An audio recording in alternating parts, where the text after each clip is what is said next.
Hey everybody, welcome back to Between Sundays, where we are excited about bringing you another episode. And Pastor, I'm really excited about this one because we have a lot to unpackage today. This is personal. I mean, This goes deep, and man, I just want to get through this in a healthy way. But man, what a great honor just to have this conversation about pastoring this amazing church, Goodlettsville Pentecostal Church, for 20 years. 20 years. Yeah, it's amazing. And by the time people are actually listening to this, we will have already celebrated right on a Sunday and just had some great times of just talking about what the last 20 years has looked like and the accomplishments and things like that. And I feel like I can speak for the church in this moment because I have the microphone about how thankful we are for you and for your family. And personally, to me, I mean, I could honestly take an entire episode to talk about what you mean to me personally, and I love you very much. I'm very thankful for you. And thank you, Billy. It's so. Again, I'm processing a lot of emotions in this. Sure. One, you never think you get here. Like, when you start off, like 20 years clicks by pretty quick. Right. When you look back, but I think it would be appropriate to start off to say, you know what, I owe a great, huge debt of gratitude to this church. They elected a guy that had never pastored before, had, just a heart for God, just a desire to do something great for God. And they saw something and elected me pastor and gave me a chance to fulfill God's purpose in my life, in my family's life, and come to an amazing church, just an incredible church. When we made the transition from Brother and Sister Carson, and I honor them so very, very much in this process, they didn't hand over some broken down, worn out, some were broken on the side of the road church. They handed a jewel, a treasure. And I've been privileged to help polish that and help add to that what I could. And I'm so grateful for that opportunity. I remember Sister Carson came to me with an envelope, and in this envelope was every vote that they voted on us becoming pastor. And I think if I got the numbers right, there was like 94 yeses and 4 no's, right? And when she handed me this envelope, she said, I want you to keep this because if you ever wondered if they really wanted you, they did. Wow. And that meant a lot to me, again, not really knowing me, really not truly, they're taking a risk here. And all of this, when we look back, is the hand of God. I fully understand that and fully agree with that. But I'm so grateful. I've been curious for a long time who those 4 no's were. Done some secret investigating, but still have not discovered. Well, we know, but we're not going to tell you. Yeah, I'm sure. No, It's out there. Yeah. Well, I mean, again, we're going to try to condense a lot of content. Yeah. 20 years. Yeah. Into this one episode. And there's so many people, right, that you already mentioned people, obviously the Carsons, but I'm sure as you and Sister Zuniga are just reminiscing about the last 20 years, I can only imagine just, all the different places that your mind can go, the good, the challenging, the growth, all of the things. And so I'm really excited to be able to talk about this and to celebrate this moment. Well, and there's a lot of people, like no one ever gets there by themselves, Sure. right? And there are a lot of great leaders, men and women that came alongside us, some currently serving, some that used to serve, some that are still here at our church, some that no longer come to our church for whatever reasons. That, again, I have to pause and say thank you. Thank you to your leadership, your giftedness, your willingness to put the kingdom of God first, trusting and helping us move the ship forward and to move this church forward.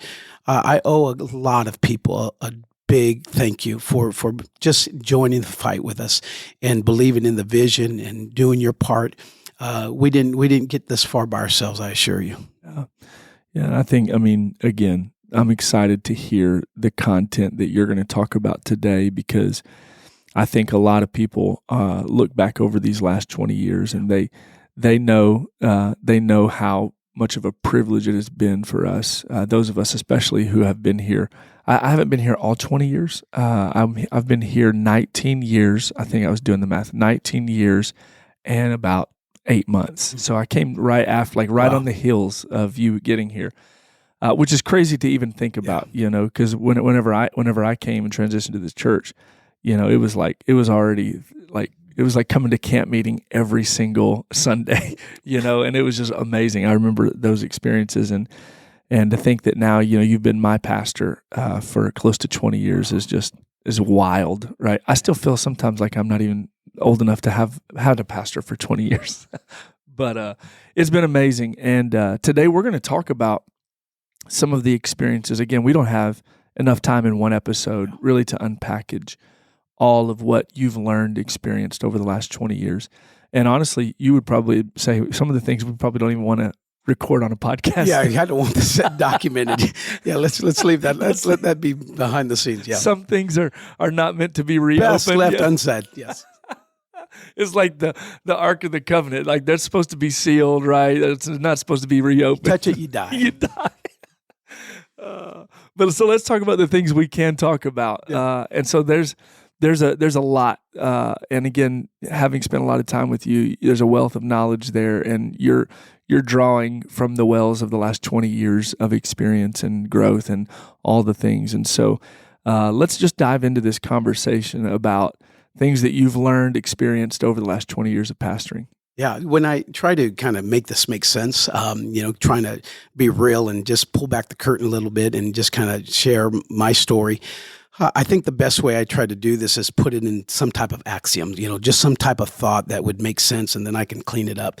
And, it's like this saying I have, you need to learn to take a break without breaking things, right? Yeah. It's just, there's some truths, there's some things that are right, and it just kind of connects, and those kind of things connect with me. So when I try to kind of, all right, let's take this journey together and just kind of pull back the curtain, let's talk about this. So I think a couple of things that I would like to share, and there's no way I can share, as you've already stated, everything, but I want to distill it down to a couple of things that I think people can wrap their heart around. But I think number one would be, don't do what you love, love what you do, right?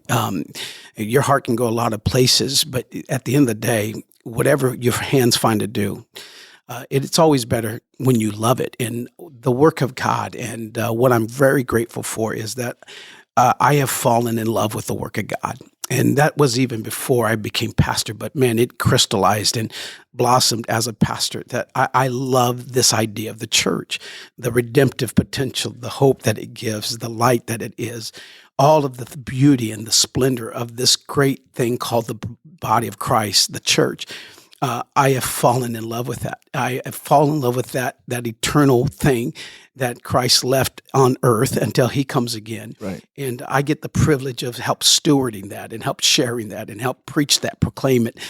Man, I can just tell you that has not waned. That only grows, even as I'm talking now. Like, I love these people. I love this church. Not perfect. It's perfect. It's not perfect because I'm pastoring, but there is so much good, and there's so much wholeness and health and life, and so much promise in it. And so, you know what? If you're going to be a part of this, love it. And there's something about the work of God that it really does require you to love it for it to work. If this is what you're doing just because you're inspired for a little bit, it will eventually crush you. But when you get a taste of it deep in your heart, that, man, I just love this. There's no substitute for that. There's no replacing that. There's nothing else that replaces an authentic, true, pulsating love of the things of God, the people of God, that makes ministry work. Yeah, and I'm going to try my best not to try to get us to dive so deep on these, because we have a few to walk through. 20 years, right? Right. But that love that you're talking about, is that something over the last 20 years? Obviously, you were in ministry before you came here, right? For many, many years, youth ministry. You were at Bible college, right? So is that something as a pastor, now, you're in that pastoring role, is that love for the work of the church work, ministry, has that grown over the last 20 years, even through, tough experiences, things that we can't talk about today? Has your love for the church grown? I feel like it has. Like, I don't sit here and, 20 years discouraged or wanting to quit. Right. I know that's the story for some. It's not my story. It's not my story. I've been through the gauntlet. I have the scars to prove it. I've been flayed. I've been stabbed in the back and stabbed in the front. I understand all of that. But I realize at the end of the day that God has the capacity to grow your love, that he could expand your heart. And man, that's just an amazing thing. So yeah, I could tell you honestly and truthfully, I believe my heart has grown for the things of God and the people of God, and I'm grateful for that. Yeah, that's amazing. And so don't do what you love what you do. That's a great place to start. What's something else that you've learned over the last 20 years? This is high on the priority list here, but my first ministry, my first responsibility is to keep my family first. Yeah. All right. And I've heard that a long time, and just trying to be real here. I don't always get this right. I'm not the paragon of someone that exemplifies this. Yeah, I was going to say it's easy. This is easy to say. Yeah. Sometimes harder to actually practice. Yeah, right? Because I think the true jury is my family, right, and my wife, right. That would say, he really does live the way he's saying. He really does. He does exemplify that. So I want to be clear here. I don't always get this right, but I always want to get it right. Yeah. I really do. And just recently, we were privileged to go on a trip, a fantastic trip. Again, a dream come true trip. Yeah. Something that's been on our heart, and again, a bucket list kind of deal. We took our family to Europe, and we took them to see a lot of incredible places. I thought you were going to say Gatlinburg. Just kidding. Well, nothing wrong with Gatlinburg, but this is a whole different thing. A little different, yeah. Just a little bit, not much, but a little different. And I remember sitting at dinner one night, and I just said, I want to tell you something. I want to thank you. Thank you for living for God. My kids there, my daughter-in-law, my wife there, and just saying, you know what, you guys could have made it a whole lot harder on your mom and I. You could have really, nothing. If the devil can't get to me, he's going to get to what's close to me, and he's going to try to damage me. And again, my kids, lots of people in this church know my family, my children. They know their scars, their sins, their failures, their weaknesses, and they've covered them. Again, you being one of them that just kind of guided them through. And they're not perfect by any stretch of the imagination, but I am grateful that they're in church. I'm grateful that they serve God and they serve the church. I'm grateful that they love the church. They're not bitter because their mom and dad were pastoring. They're very much involved in the church. And I wanted to say thank you. Thank you. It doesn't matter if I gain the whole world and you don't want church and you don't want to live for God and you don't love this truth, right? My greatest joy is that my children walk in truth. And so I did want to share that with them and say, hey, I'm grateful. I owe a debt of gratitude to Julie. She believed in what God was doing in her life, willing to pull up stakes and move away from all she's known and raised with and come to a place she's never been and say, we're going to build a life here. Yeah. And man, I'm grateful. I never had to worry about her, not believing in me and not following. And I never, again, it's not been easy. It's been tested, but to know that's been a strength. If you know her, she's so blessed in so many ways. She's a rock. She's so loyal. She's so consistent, and she's just strong. She has the gift of discernment. She knows, she understands things, and she's, man, sometimes just brings so much joy as far as the life of the party. If you get to know her, her humor is incredible, right? Yep. It's a gift. It really is a gift. Absolutely. But her love for her family, her love for God, and love for me.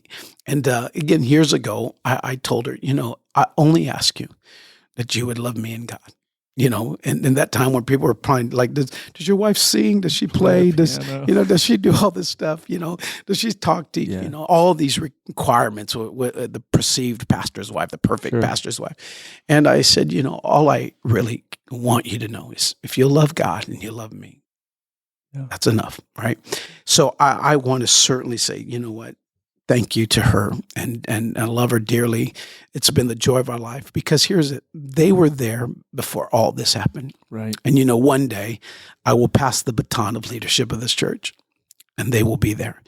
And so I'm grateful for them. I've heard you say many times, you're especially related to your kids, that they didn't choose this.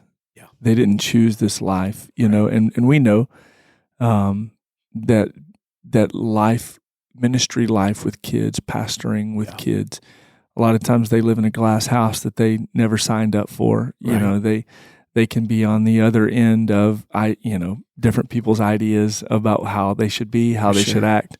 And a lot of times we forget that our pastors are real people, just like everybody else. Yeah. You know, my dad used to say, well, they put their pants on just like I do. That's exactly right. We're all humans, and we often put people on pedestals that they themselves wouldn't even put them on. You know, we hold them in a higher standard, and I do believe we're held to higher standards. I get all of that, but a lot of times the kids get this unnecessary pressure because of the position that their dad or their parents hold. And what I love, and again, I'm trying not to comment on every single one of these, but I have had the privilege of being really close with your kids as their youth pastor for many years, and seeing how they lived, how you guys lived.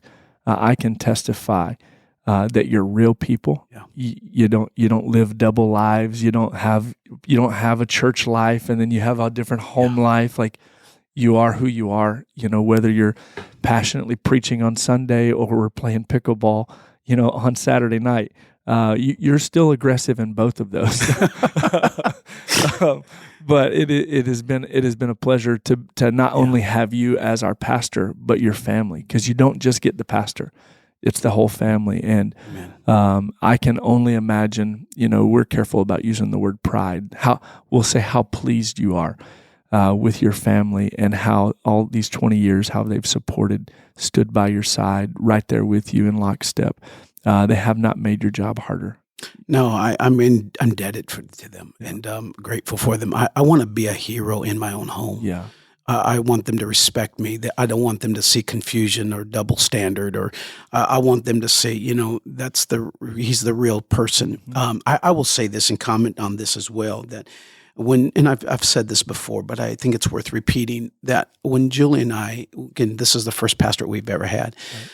Right. And I pray the last one. I don't want to go anywhere. I want to be buried here in Goodlettsville until the rapture take place. But I will say that when Julie and I became pastor of Goodlettsville Pentecostal Church, we did not have to change one thing about our life. Yeah.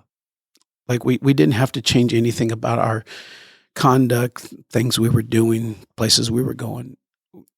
We lived at a level before God called us to a level. Yeah. And I owe a debt of gratitude to her. That's amazing. I believe that, and I've witnessed that firsthand. Okay, man, that's a big one, right? Yeah, I mean, for sure. We could live there. Wow. What's another thing over the last 20 years? Yeah, I think the ideas to lead, but not having the character to lead. Let me explain that a little bit. A lot of people think they could do your job better than you can. Okay, they have ideas. They think, oh, man, if the church did this, or if they, if we'd only try this. And there's lots of people that desire. Like I wish I had your job. I would love your position. I'd love to, whatever. You know, they've seen me preach. They've seen me do a talk, whatever. Yeah. And but the underlying truth is that your influence will never, grow wider or deeper than your character. Right, your character, that inside person, that inside guy, really is the truth, and that never goes away. You never graduate from monitoring your character. You never get to the point where that's not an issue. It's always. And again, when people fail in ministry, a pastor, you get it in the news, you see it, you read it in an article. People have that question. I wonder what my pastor's like. I wonder, if there's a secret sin or whatever, and we're all lumped in together. But I realize for all of those pastors that are doing it with a pure heart and the right motive, and asking God to perfect His work in them, to have a godly mindset and a godly character. I want my character to shine. I don't get it right all the time. I fumble, fail. I have to ask God to keep on purifying me, working through me. God, continue. I haven't made heaven yet, right? Sure.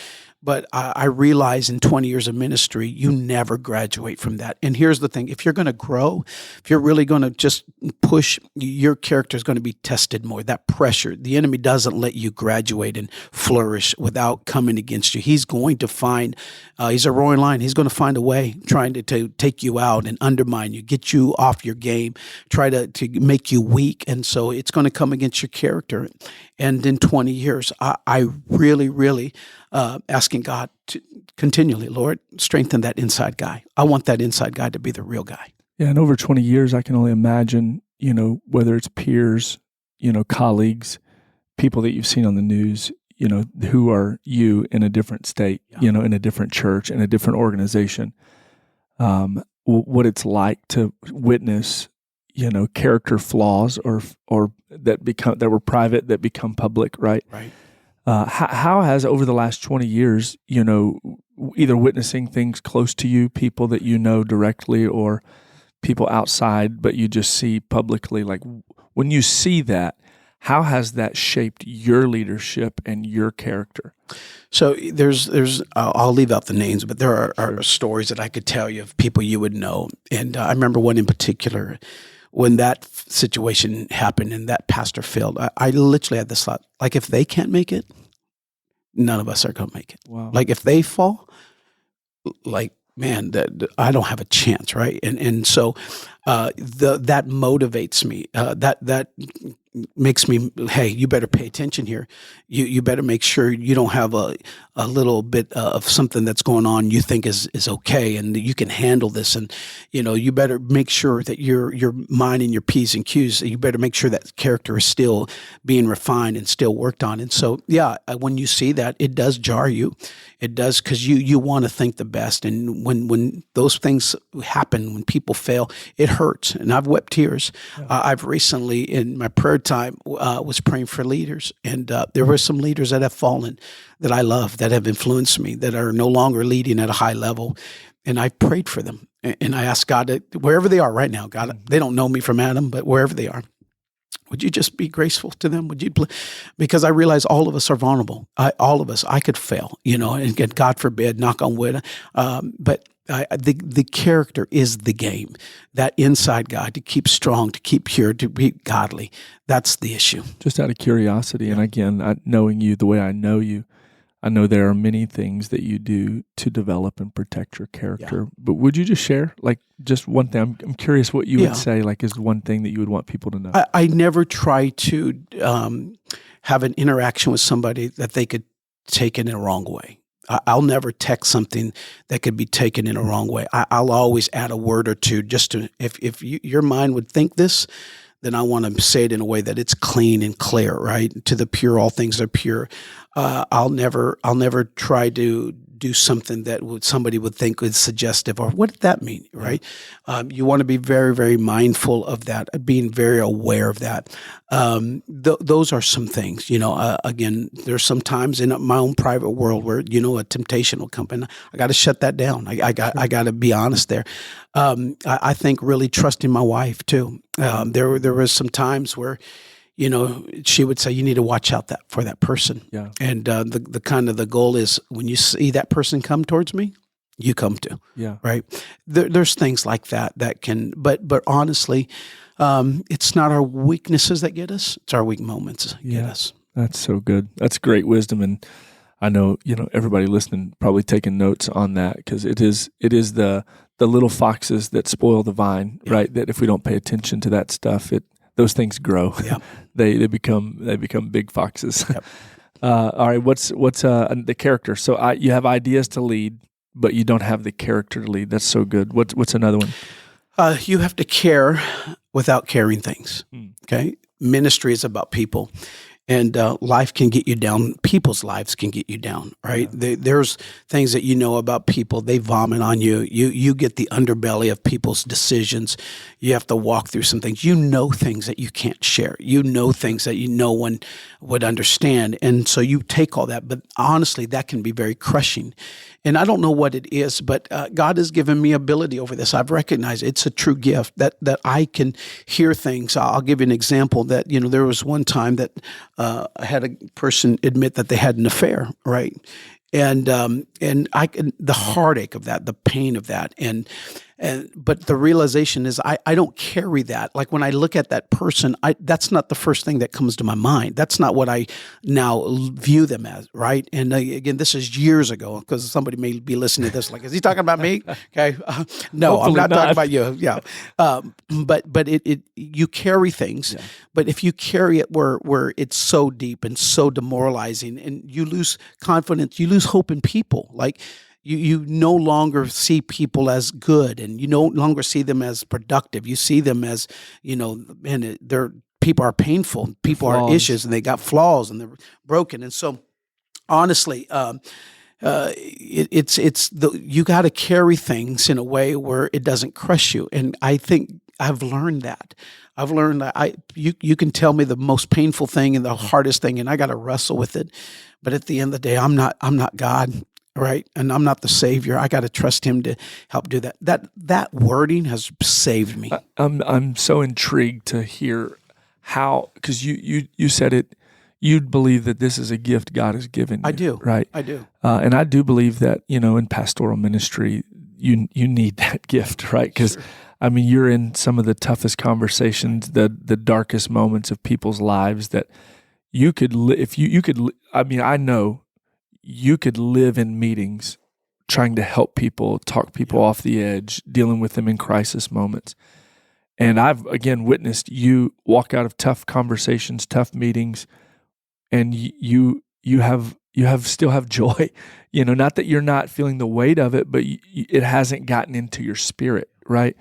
And so, again, not that everyone listening to this is in a pastoral role, but they probably, if they're in the church and they're in ministry, they're going to be dealing with people, or they're going to hear. It's a gift, but how do you either attain that, or how do you develop that? Like how do you keep that? Yeah, that's probably a question I can't fully answer. Yeah. It's a gift. I don't know why that is. Yeah. Some may even call it a flaw. Like, can you get to the point where it seems like you're callous, and that's not it. I just have realized a long time ago. Sometimes what is a crisis is really not a crisis. What I need is perspective. Wow. And sometimes you learn to let time and wisdom to process things. But again, you asked a great question. Is like, can you develop that? And I think that the truth of the matter is you probably can develop that. And so when something comes to you, and it's not always outside the church. Pastors deal with a lot of insecurities, right? They deal a lot like a self-doubt, right? They deal with comparison. Like that's an issue right there. When you start comparing yourself, like, why isn't my church? I'm working hard. There's a lot that you can carry. It's not just people. Like it's other things that comparison. It's those things that begin to demoralize people and take their joy, because you're carrying all this that you're not intended to carry. And so I think for me, where I get a lot of strength from is just that, God, I realize I'm not going to carry this. And I'm not responsible. I'm here to guide, lead, to bring some direction and some wisdom, but I can't carry that. I can't carry everybody's pain. I can't carry all their heartache. You are the one. Cast all your cares upon Him, for He cares for you. And that has been a secret. If you want to know 20 years, how do you sustain all that you've been through? How do you sustain? Because you deal with so much. I got to care without carrying it. And I think that's not only a testimony to how you can, I don't want to say survive, how you can sustain and grow and develop and still be in the game for 20 years is directly connected to this one. And I also believe, back to a couple of points ago, how your family sustains and is engaged and with you, because the truth is that if you're carrying things, you're probably carrying it into your home. Right. If you're carrying it and it's affecting you, you're probably taking it. And that's probably where a lot of things go off the rails, because the leader, the pastor, they're not good at this. They're missing this, and it affects them. It affects their attitude, their spirit, their interactions. And that's only a matter of time, right, before that's going to derail something. Right, because if you're going off on your family, like if you're taking it out and they get the raw end of it, that's so unfair, and it's not right. And I pray that I'm sure I've done it, but I pray I do not do that, because that's not fair. And I think the other part of this is people really have to understand you care. Like I want them to know I care. I care for what you're going through. I care for what you're facing. I care for the battles you're in, whatever issues you're facing, whatever dreams you have. How do you convince people that you care? And that is part of it as well, because this is not a fake. You're not trying to be a facade. You're not trying to say the right thing and not do the right thing. Right. You're authentically, truthfully, emotionally invested in these people. Like, I want you to know it don't get too dark before I bail on you. We're in this together. That's so good. So you have to care without carrying things. I love that one. We're on the fifth one. I know you're not supposed to tell we haven't told how many we're doing. No, we don't. Let's keep it a secret. It's a secret, okay. But this is the fifth one. Yes, it is. Okay, so what's number 5? And these are not necessarily in orders of importance. They're just, again, they are what they are. This is the order in which you wrote them down. Yeah, this, again, just trying to be, okay, here's what I'm thinking. And after 20 years of ministry, there is a need to be humble and confident at the same time. That's not an oxymoron. All right? Humble and confident at the same time, right? So humility is the key to ministry. That's what marked Jesus. What drew people to the humility. The people are attracted to somebody that is humble, not fake humility, not facade humility, but genuine humility, right? And there is something that you can ooze out of your spirit, the way that you conduct yourself, the way you portray yourself, your demeanor, all of that.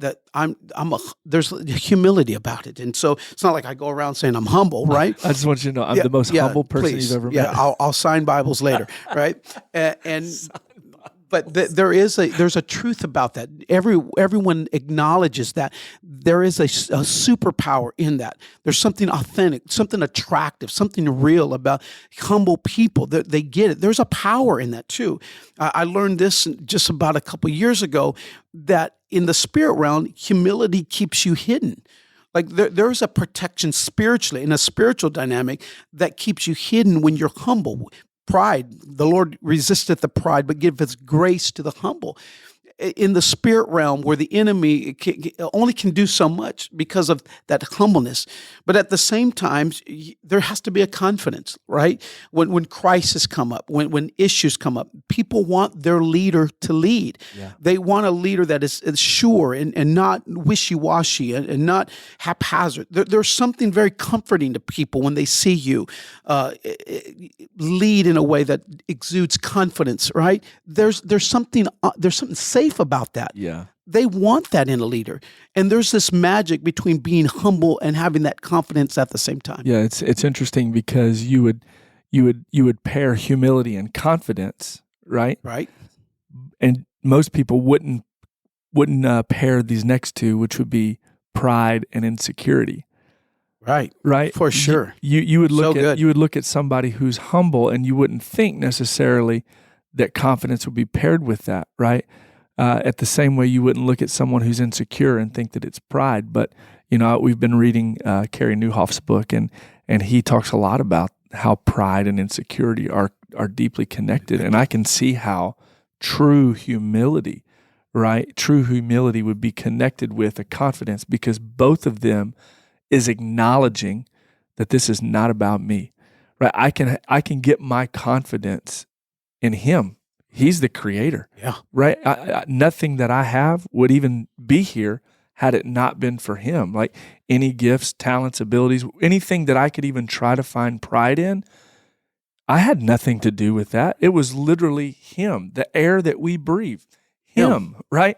And so that's where that confidence comes from. And so you're saying in 20 years, you have learned, developed how to be humble and how to be confident. Yeah, that's kind of awkward, but it's true. It's a wild. Like when I like people that are humble. I like it when they come across Absolutely. like, hey, man, I'm a lucky, blessed guy. Like, and they just have so much to offer. They're so good. They're so skilled, so brilliant. They're great communicators, but yet there's such a grace and a humility about. And again, there's something. I pray that I'm that way. I pray that I come across with a humility, and I pray that I come across with a confidence. Right? Like I remember one time, one of my Bible school instructors says, "Don't ever get up there and preach and say, hey, there's better preachers in this house, or I shouldn't be the one preaching." Like, then why are you there? What are you doing? What are you doing? Right? Like, quit now. That's insecurity. That's insecurity, right? And insecure leaders are the most dangerous leaders in the world, because they're going to make decisions how it makes them look and how it makes them feel, right? And as a leader, sometimes you have to do what's best for the organization, what's best for the church, more than best what's for you. Yeah. Well, again, I hate to keep saying this. I have the mic, so I can say it, but I have witnessed your humility. When again, by the world's right, you would have the right to be proud. I've watched you be humble. And I've watched you in rooms where tough decisions had to be made, where somebody had to lead, right? They say the leader breaks the tie, right? Where the leader had to step up, and that confidence that you exude. And I can see how, over 20 years, and I can only imagine as you continue to live humbly in this role over the last 20 years, how God continues to build that confidence, right? Because now you have a track record of experience. You have a track record of dependence on Him. He's going to work through you, and that confidence in Him and you teamed up together continues to build. And so I think we're benefactors of those qualities. That's very kind, Billy. I will say the thing that honestly anchors me in this idea of confidence is that without a shadow of a doubt, I know God called me to pastor. Like I can say this with humility. And I say this in leadership when I'm teaching at conferences or pastors. I say, I am a local pastor. I'm a local pastor. That's what I am. Again, the older I get, I'm feeling more confident to saying, follow me as I follow Christ. That was very hard, almost so foreign for me to even consider that. That seems so out of bounds. And yet the confident fact that God called me, His hands on my life. God's put His Spirit inside of me to lead. He's called me to pastor. That I will forever end the day to believe that's where the confidence. So when my world's shaken, I didn't call myself here. Yeah. I didn't ask to come. God called me. That's so good. Amen. All right. What's the next one? Number 6, if you're counting. The cost of inaction is almost greater than the cost of a mistake. Let me clean that one more time. Yeah. Okay. The cost of inaction is almost greater than the cost of mistake. And here's the point, okay? People want to be led well. They do. All of us secretly desire to be led well. We want leaders that are inspirational, that they lead at a level that is want to do something with your life, right? And so, but there's a lot of risk in leadership. You lead, the very definition is you're taking people somewhere, and you don't always know what that looks like. You don't always know the end result. You will try things that don't work out. You will think that this is the right decision, and it does not turn out the way you want it to turn out. And so again, and you can get stricken by fear, and a leader that is full of fear, by definition, is a wounded, weakened leader, because again, you're commissioned to take people on a journey. You're called to lead them somewhere. And so this inaction, I've learned in this journey that God honors movement. Okay, God honors movement. And it really came clear to me is, we tell the story in the Bible that the children of Israel crossed over the Red Sea on dry grounds, right? And that's true, they did, but their leaders didn't. Somebody had to put their foot in the water first, and it wasn't dry. Yeah. And as they took that step, God honored their movement and parted the waters. Wow. And dried, right? God honors the movement. There's many times that we've made a decision. I don't know fully what that means. We're doing that now. We're doing new things now, taking a risk. We're starting a school. I don't know all the end results of that. I just know God's put something in our heart. God's raising up leaders to do that. We're going to take a step. When coming to this property, buying 50 acres in the middle of Goodlettsville, 4 months after being pastor here, you're like nuts, right? I don't have any clue what this looks like. I don't even know if we can afford this. But as we begin to take steps, God began to part waters, and God began to reveal. It's a truth to me that I don't have to have it all together. As leaders, you don't have to see all the different parts of it. You just have to know this is the direction. And there's friends that I have that have been paralyzed. They've been trying to build a church for 30 years. Seriously. They've been trying to have movement for so many years. They're waiting for the perfect scenario, the perfect situation, the perfect conditions, and they're still stuck 20 years ago. There's where this principle came to me, that the cost of inaction is almost greater than the cost of mistake. I'd rather strike out swinging for the fence, right, than never try to hit it. Yeah. Hey, do you have any examples that you could share of times where you thought, okay, I know I have to make action, I have to take action here, but even in your back of your mind, you're thinking, I don't know. And maybe it's the property, when we purchased it, but you thought we're going to have to take action. I don't see the end result. As a matter of fact, if in my own thinking, this looks like a potential strikeout, but I can't help but think we have to take action right now. Yeah, I think the property would be a prime example. Coming to this property in the heart of Goodlettsville, already under contract, and no way of raising this, no way of making it. How do you get a young pastor, new pastor? You don't even have a lot of wins, but knowing that this is an opportunity and trying to do that. Obviously, God favored it and blessed. So, yeah, that definitely would be one of those things where you just didn't know, right? You didn't know. But every step was that way. When I look back, there were times that we made a vision, didn't know how that was going to take place. But looking back, the money was there, the resources were there, it got done, and you just didn't see how it all worked out. Almost everything in my life, when I started moving, things began to unfold. Yeah. And I can only imagine that, touching back on number 5, how that's built confidence as you've developed that muscle of action, and what you said here, that God honors movement. You've put that to the test. You've proven that, and it builds the confidence, which is another reason you're not saying this, but I'll say what makes you a great leader is that you're not afraid. You're not afraid to move. You're not afraid to. When others can, I put myself in that at times where you're like, I don't see how this is going to work, and you're championing it, and you're building faith, and you're saying, we can do this. That is an incredible strength to our church and to our team, and so I'm thankful that I've seen this in real time. So I'm going to repeat that phrase because it's so good. The cost of inaction is almost always greater than the cost of a mistake, right? And the mistakes get us hung up.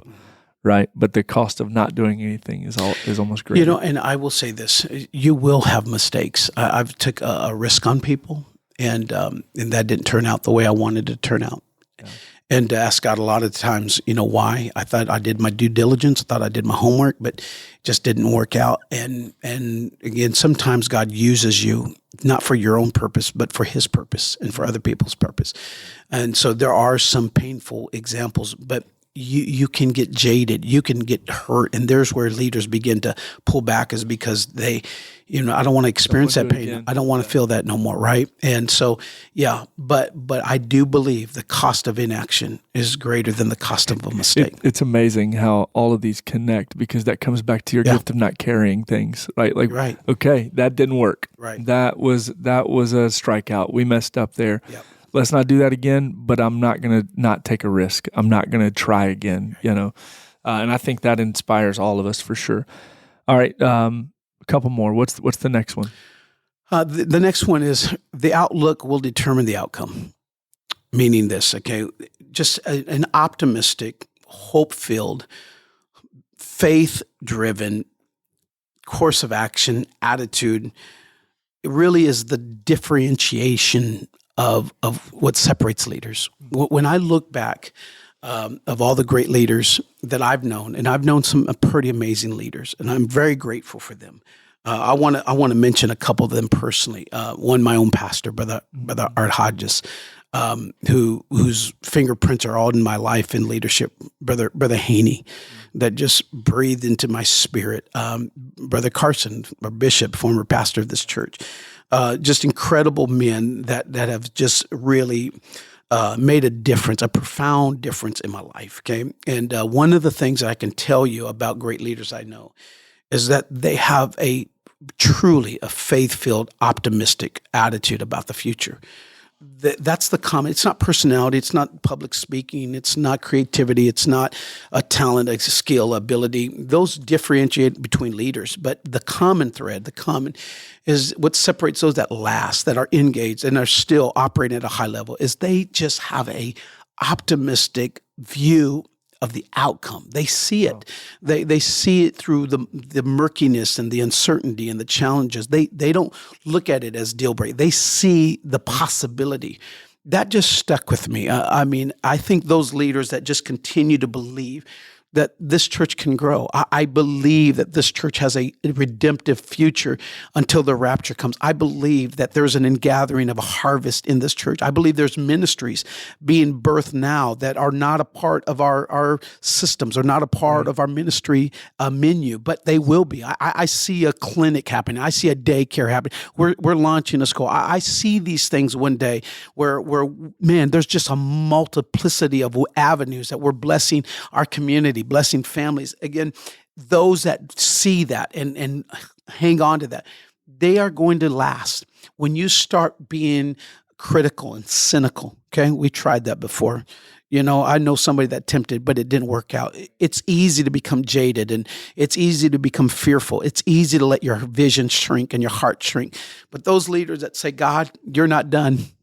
Right? Yeah. There's something that you're still doing. You're birthing in me. And I can tell you right now that there's this next, however many years that God has me to lead this church, I pray it's my most productive years. Yeah. I'm grateful for everything we've accomplished, sure, but I'm not willing to rest on my laurels and say, you know what, we're just going to celebrate that. Yeah. There's something inside of me that says, man, that's just the foundation. Yeah. Someday the ceiling's going to become the floor. Yeah. Someday what we dreamed and achieved could not happen. Is going to be the base of what we do next. And so it's that type of mindset that separates leaders that have longevity, and those that, man, just go for a long times and long stretches of leadership. Yeah, that's amazing. And you got so many people. 20 years is an amazing feat. Sure. And what I love is that your energy for the next however many years is still high. Like, you're not mailing this in, you're not riding this out till retirement. Like, you're continuing to push this church forward. Your vision is as big as it ever has been. And that's inspiring, because you know what? There's people in this church who are listening to this podcast, yeah, who need big vision. Yeah.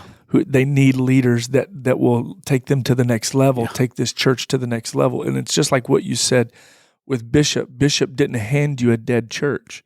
Bishop didn't hand you something that was just, on life support. Right. He handed this off. Amen. At the point where you could take it and build it to the next level. And you're pushing us. Again, this isn't early goodbyes. Yes. This is excitement about the next 20 years, right?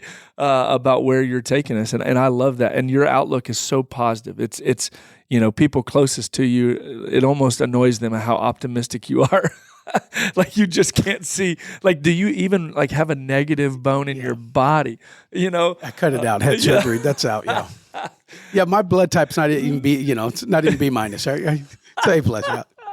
I believe a negative B or with negative blood type. Yeah, no, it's positive. Yeah. I believe it. The world could be on fire, and you're like smiling with a bucket of water. I think one preacher, one evangelist, whose name will go totally known, and his name is Evangelist David Smith, calls you Tim Osteen. He says he just smiles all the time.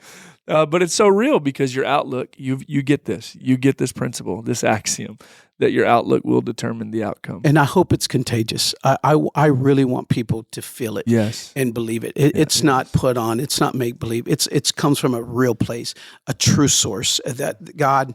Man, as long as we're breathing, there's something amazing that you're doing. I want to be wowed by God. I want my spirits to soar.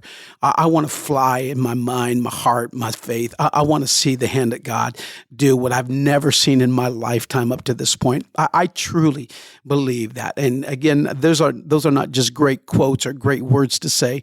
There's something in me that deeply believes that God, man, there's so much you have in store. We're climbing this mountain with joy, right? We're climbing this with excitement. And man, I truly am very grateful for that. I'm thankful for that. Well, I think that's a great segue into this very last one. Yeah.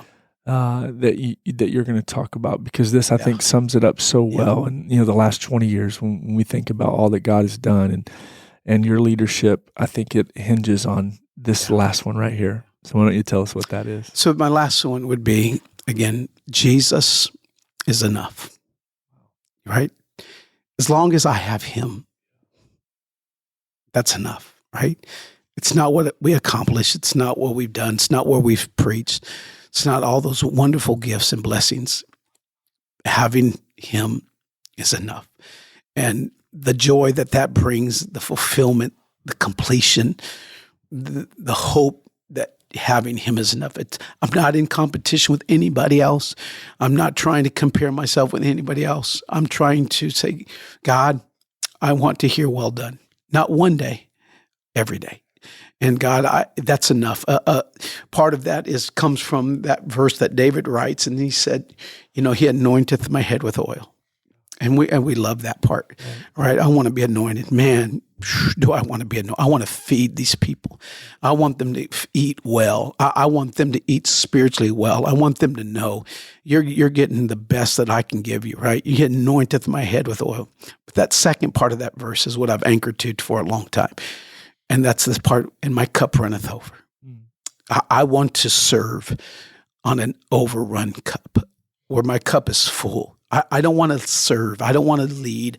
I don't want to minister. I don't want to preach on an empty cup. I don't want to operate from a cup that's drained. I really, truly, authentically want my cup to overflow. I want to walk in the presence of God. I want to hear him speak my name. I want him to tap me on my shoulder. I want him to tell me, that is enough for me. Whether I do anything else, accomplish anything else, I am fully satisfied. My soul is full knowing I have a relationship with Jesus. I'm in love with Jesus. I get thrilled just being in his presence. I don't know how to say that any clearer, but man, I hope I wish that for everyone. Yeah. Well, I believe that. And again, I see that so much in you and your relationship with Jesus. And I keep saying how we're all benefactors of that. Any good thing that comes in you flows through you as your cup runs over, as you said. Yeah. And we're all, everybody listening to this podcast that's a part of this great church should be able to testify that your relationship with Jesus is strong, and we are blessed because of that. None of this other stuff works or matters. Yeah. If you have great vision, if you have great ideas, if you have great passion, but you have no relationship with Jesus. And I'm thankful that that's a priority in your life, and this is, I don't even know how long we've gone, but I feel like we could keep going. Yeah. This is 8. We've only done 8, and there's probably like 15 to 20 more. Oh, sure. Let me just say one more thing, in this line that, I know we're going to close here. I want to just say thank you to this church. Thank you for letting me pastor you. I can't thank you enough for loving us, my family, praying for us, believing in the vision, following. I just want to say a great big thank you. I want to say thank you to Brother and Sister Carson. God bless Bishop's soul. He's gone on about 12, 13 years now, and Sister Carson's still with us, but I owe them a debt of gratitude. Those are amazing people. I love them so much. I honor them fully, grateful for them. And again, it's because of them that we're here. And then I want to say thank you again to my family. Thank you, Thatcher. Thank you, Tanner. Thank you, Trenton and Beth. Thank you, Julie, for letting our family experience this. We're not a pastor's family that is just sucking air and looking for the finish line. There's something still beating very, very true in our hearts, and I want them to know I love them and thank them. Amen. Well, we love you guys very, very much, and we're recording this before this weekend, and so they're going to hear this, after the fact. But I'm just genuinely excited about celebrating you guys this weekend. So for the people listening, I'm genuinely excited about what we just did this past weekend. So every episode we end with a verse, and so I think it's very fitting that today we end with your verse. So, Pastor, what is one of your?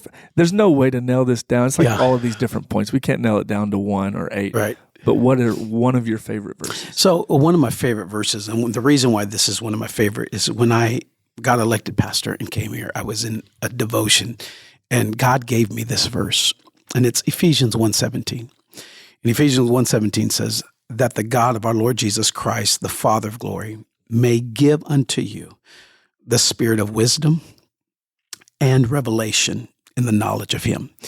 And when I read that, this is what came to my mind. I need the spirit of wisdom to lead God's people, and I need revelation to feed God's people. And I have anchored to that verse for 20 years now, that I want the spirit of wisdom to lead Goodlettsville Pentecostal Church. And I want the spirit of revelation to feed these people till their feet hit gold. Amen. That's powerful. Thank you, Pastor. And listen, everybody listening to this, if you're part of our church, I would just encourage you, if you haven't had an opportunity, Pastor's not going to want me to say this, but again, here we go. Please make sure you take an opportunity just to show your appreciation to Pastor. Again, we're coming off of, by the time you guys listen, we're coming off of a great weekend. And any way you can find to honor Pastor, Sister Zuniga, their awesome family, we would encourage you to do that. They certainly deserve that and much more, and anything that we can do. And so we love all of you. We have a great church family, and we're so thankful for all of them, thankful for you guys, and we appreciate you listening to this episode of Between Sundays.